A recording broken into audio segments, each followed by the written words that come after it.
umhloli ngingamtholi, umhloli kuthiwa hayi usema-meeting-ini awubook appointment. Nje kwayinto eshonale ngaze ngathola inamba womphathi wabo umhloli. Yes. Washo wavuma ukuthi icase kaSiphiwe uyayazi, ngamchazela ukuthi ingane mina sengihlalise phansi ngoba sengiyasaba ukuyisa esikoleni. Ase u2 ama-case enzakalile. Ingane ishayiwe yaphuka phoqo yafaka ukhonkolo for 2 months. Okay. Eyesibili ingane idle iwatermelon enikezwe khona esikoleni yingane thizeni. Lento futhi mayilandelela ingane inikeze omunye, ingane inikeze omunye. Uhlelo siyaziqeketha current affairs kuyasithobisa futhi ke kuyasikhuthaza siuhlelo siyaziqeketha current affairs nethi manje le indaba kumsakazo wonke ukuthi ke indaba masikwazile ukuthi siqale sikwazi ukuthi silandelele kuze ukuthi ke mase kukhona kama feedback sigcine sikwazile ukubuyela kuwena mlaleli uzozwa ke ukuthi ke ngabe ke udaba selihambe lafinyelela kophe sokumula ukuthi udaba lomfundi wakhona kwezinye zezikole ezikhona la eLamontville kuyisikole la khona ke kusolakala ukuthi umntwana wabuye ekhaya elimele nokusolakala ukuthi kwaba nesandla esikathisha kuyisona esagcina esimlimazile waze wagcina efake wona ke ukhonkolo. Udaba lo lesalilandela kwaze kwayiwa khona ke emaphoyiseni ngisho kumnyango wezemfundo yena ke umxhumanisi womphakathi ke umnumzana uMuzi Mahlambi sakwazi ke ukuthi sixhumane naye asivele sathi ithuba sikubingelele siqale ngawe khulu umntwana sikubingelele bese siyakwamukela kulona ke uhlelo. Ngiyanibingelela nonke balaleli bentokozo FM. Ulindiwe Nxumalo lona ugogo womntwana. Ulindiwe Nxumalo ke ugogo womntwana ke umama ulindiwe Nxumalo ke ugogo womntwana nake umama womntwana ukhona ongaphakathi endlini zomsakazo sathi thuba mama sikubingelele sikwamukela. Yebo, ngiyajabula ukuba la emsakazweni Winile Nxumalo lo okhulumayo. Uwinile Nxumalo ke umama kaSipha Nxumalo sigcinana ke kaSiphiwe yes kaSiphiwe Nxumalo sigcinana ke sisonke sila ngaphakathi udaba lasayinzuka isikeyi kusayinkombankombane kumnyango isikole uthisha begcina ke benako nanokuthi basole umntwana uthi cishe hleze uyazakhela istory mhlawumbe ke mawakhe ake usithathe usibeke ukuthi luhambe lahamba laze lafinyelela kephi udaba. Kubo uhambo olude angifuna ukuqamba amanga ngoba into yenza umhla 22 August ngomhla ka12 savula icase ngoba sibona ukuthi department yenza kancane sasavula icase ngomhla ka12 kwathi ngomhla ka16 uthisha ke waboshwa waphinde futhi wadedelwa kodwa seboshiwe esesestokisini epolice station wavuma ukuthi ingane uyishayile. Yes. Okay wadedelwa ngoba iprocedure endeke emaphoyiseni ke yonke leyo nto. I-department ingifonele I think kwakuyi6 zika January zika February okay zisho ukuthi kuzoba nehearing right ngomhla ka18 okuyinamhlanje. Yebo. Hayi okay baphinde futhi basho ukuthi bazobuye bangifonele bangikhumbuze. Okay ke saya ke namhlanje ngo9:30 khona wabuzwa umntwana washo yonke into konke okunye i-department ayikwazi okwenzeka after sesivule icase. Yes ukuthi ingane yahlukumezeka kanjani ize idle iwatermelon ibe neallergy thizeni esingayazi. Yes ngoba kwatholakala ukuthi i-food poisoning.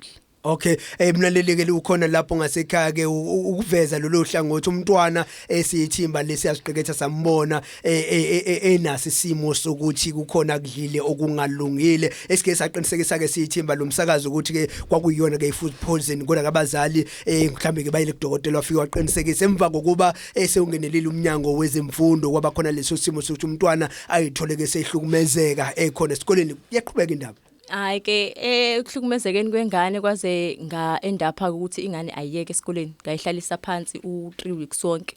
Okay which was October wonke and then ngahamba ke ngile ngihambelela ngwaphela ngoNovember wayebhala ngihambelela ngihambe ngema second office ngifuna ukukhuluma nabahloli umhloli ngingamtholi umhloli kuthiwa hayi usema-meeting-ini awubook appointment nje kwayinto eshonale ngaze ngathola inamba womphathi wabo umhloli.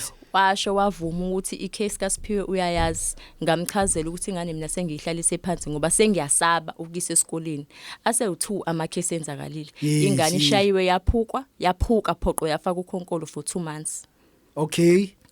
Oyesibili ingane idle iwatermelon enikezwe khona esikoleni yingane thizeni. Lento futhi mayilandelela ingane inikezwe umungu ingane inikezwe omunye.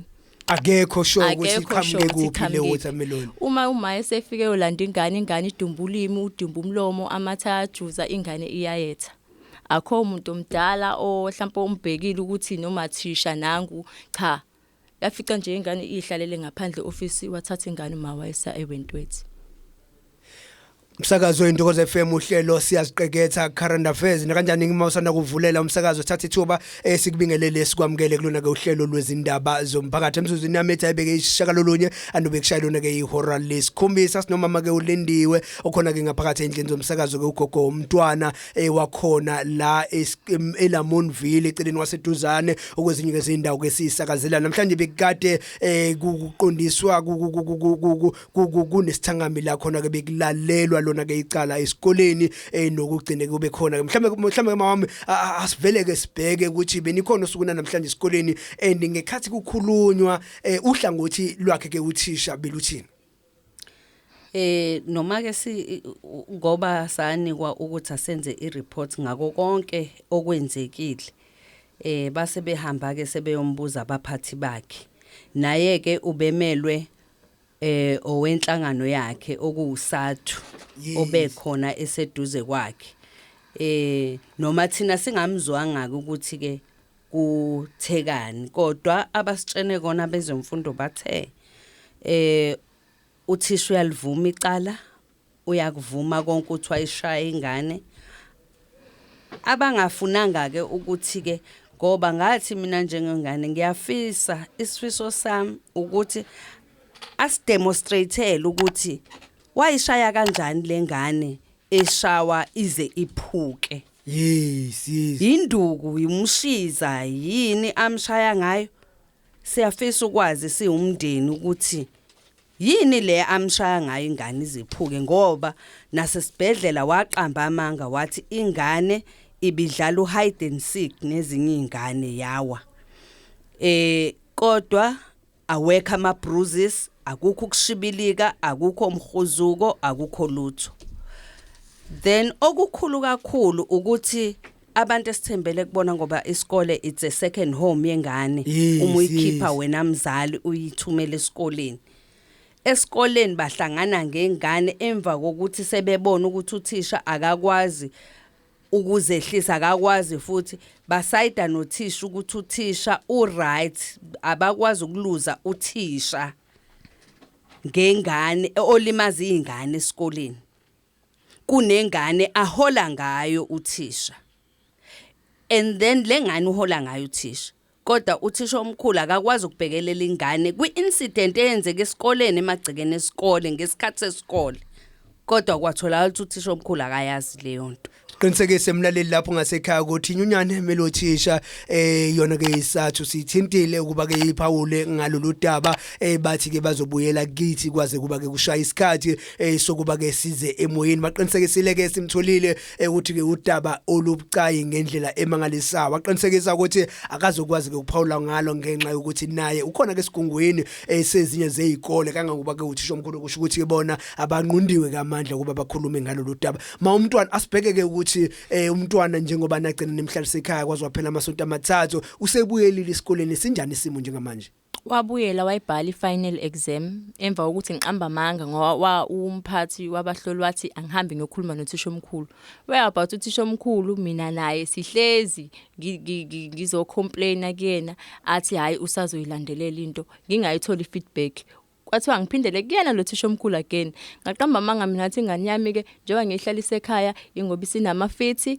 ingane yami ine trauma nje kwathiwa hayi siya understand ngathi ngicela ukuthi ibhale ngiyithathe masiqedile ukubhala ngiyithathe ngigoduke nayo kwathiwa ayikho inkinga uyafika first day mayifika first day kwathiwa isiyenze ioffense mind lo muntu akahluphi akanacala esikoleni kwathiwa wenza ioffense yebehavior uthinta intombazane ithanga iyona ke leyo department ihambe naloso sithombe ukuthi umntana une first offense shothi uyipervert nje ethinta amantombazane amathanga ngekhathi ibuya ke ilanga lokuqala ekade ehlala ekhaya ngenxa ukuthi bekade ethola ukuhlukumezeka uma esebuyele esikoleni kwase kuthiwa cha umntwana wakho simthola enecala lokuthinta abanye abantwana endaweni engavumelekile ukuthi bathinte.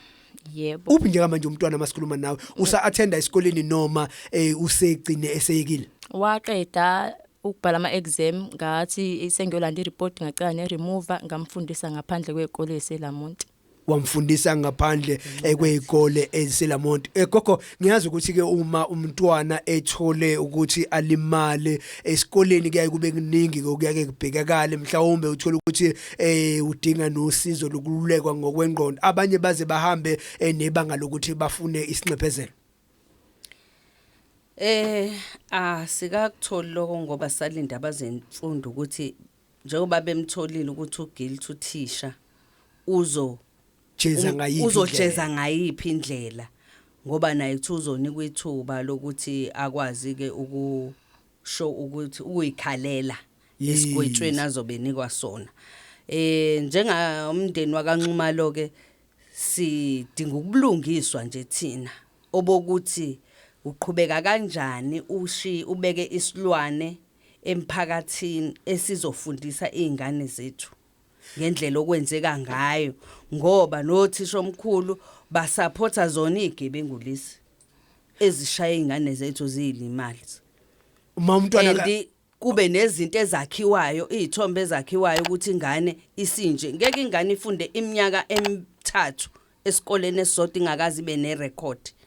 All of a sudden misishawo uthisha isiyanimba iyapaintwa ngezinto ngazona iqala ukuba route ngonyaka wesine utabakelo lesisazi into eyakhiwa uthisha nhloko nethimba lakhe. Ma umntwana ubuphi ubulungiswa ungathi ungafisa ubona benzeka kulolu daba? Yo yabona nje i-department isinesithombe esibi ngengane yami asula too much nje leyo to the core. Mina ngifuna uqamba ngabe ngibuye ngimzwele lo thisha ngoba ngeke ufike ufunde iminyaka emingaka uthi uzovusikini nje uzophila ngaso lesinkwa kodwa siphele kanjalo bengimzwela ngoba umuntu omdala kumina manje masenza nje hayi angisamzweli shem angifuni nje uqamba amanga ngiyabudinga ubulungiswa futhi naye uthisha omkhulu nalaba abangimistreat abamistreat nengane yami nabo nje ngiyafisa ukubasiwa angifuni uqamba amanga. Right ke mlaleli weNtokozo FM ke siyalibamba okwanamhlanje udaba esilindeleke umnyango wezemfundo ubuyele kumndeni wakaNxumalo then ke sobe sesithatha from there ukuthi mawubuya mhlambe ke abomndeni bayaneliseka yini siuhlelo siyasiqeketha current affairs siyayibophezele ekuthinda kanjani ke umphakathi sizoqhubeka nokusebenzela ngokuyikhandla nakusebenzela ngokuyimisela ekuthenini ke indaba ezifunze lezi ezithinta umphakathi siusakazelayo sifinyelele kuzona sikwazi ke ukuthi sizenze siqinisekise ukuthi inhlaka ezithintakala kulolu daba sikwazamile ke ukuthi sithinte kodwa ke kwaba ukuthi na kanjani sizokwazi ke ukuthi siqhubeke sizizame yize ke imizamo yethu ke ibibukeka iphunza esikhuluma ngaye ke umntwana befuna khona ke esikoleni ibheka phambili primary school sike sasidalula ke isikole asekusona njengamanje. Sabonga kakhulu mama. Sibonga kakhulu ke sesilinde ngasohlangothini lomthetho wase South Africa okuwamaphoyisa ngoba icala salivula. Inkinga enkulu ebambayo ecaleni ibamba lento yama J88 aveza ukulimala kwengane ukuthi ilimele kangakanani. Kodwa nalo basithembisile ukuthi njengoba bemiswe ilona kodwa idokodo likumshushisi njengamanje. Into emisile ile J88 idedelwe umnyango wezempilo. Yes. Bagqoza kakhulu. Mawami ke elakho lokugcina. Ngiyabudinga nje umsakazi inkosi yami ukulungiswa ngomntanami. Hayi i-department ithatha isikhathi and emaphoyiseni wona engathi bekuza ngempela kahle umnyakazo. Manje nayi into ejamisile i-J88. Ay asembese ke nathi siyomsakazi ukuthi ke sizama ukuthi silandelele yakwe J88 igama ngomjabulelo isibongo ngingwakuyama na kanjani mina nawe siphinde sihlangane ngalo ke ulesine kulona ke uhlelo lwezindaba zomphakathi sixolise ukuthi isikhathi sethu sithe ukuba sincane kodwa ke kanjani engiyathembisa ukuthi udaba sikwazile ukuthi silikhava.